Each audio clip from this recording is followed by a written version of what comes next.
just to give us an idea, Damo, like how many miles would you generally do a week? Are you kind of high mileage runner? Or? I'm not really a high mileage runner at all. I have a tendency just to do a couple of shorter sessions with just a few long runs in a week. So really just amounting to about anything between 40 and 60k a week. Right, okay. Yeah, that's not too bad.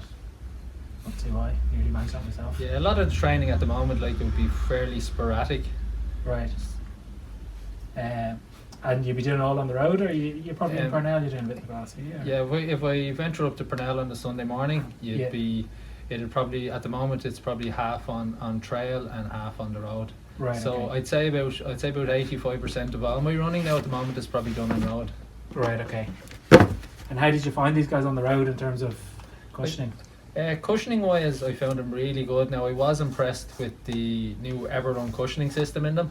Right. Which it is very, very noticeable, especially when you try on other brand shoes. Yeah. What I found was that the cushioning stayed with the shoe from the start of the run to the finish of the run, and I think that's what Saucony had designed. Yeah. Set out to design to do.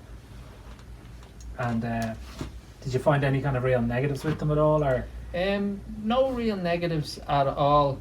The only thing that I would probably love to see Saucony do would to be maybe come out and increase the offset in the shoe. Okay. In shoes like this, maybe because they really do make a fantastic shoe. And what I think is that across the range, where you see obviously a shoe like this, like the guides and the Saucony rides and all, and the offset of the shoe would be 8mm, and that's obviously the height that your heel is elevated in the shoe. I would like to see them maybe bringing out maybe a 9 or 10mm offset. Oh yeah. For the simple reason is it may be a little bit more suited to the majority of women out there who might wear high heel shoes. Very sexist. Yep. Because the drop sometimes can be a little bit dramatic for some people. Right. In this shoe, I find it it's probably just about right. Any lower, and then it may not suit me. So you might even like them have a guide and an 8mm option on a 10 or 12mm option. Absolutely, so yeah. But it's as far as the medial support in the shoe as well. I come in. I am quite a sort of a neutral pronator, but I do find that I do like that little bit of stability that other shoes in the Saucony range weren't giving me. I have worn the Convaras, as I said before. Yeah. And they just didn't give on the medial side. They just didn't give me that support. So I just feel like in this I got the right amount of support.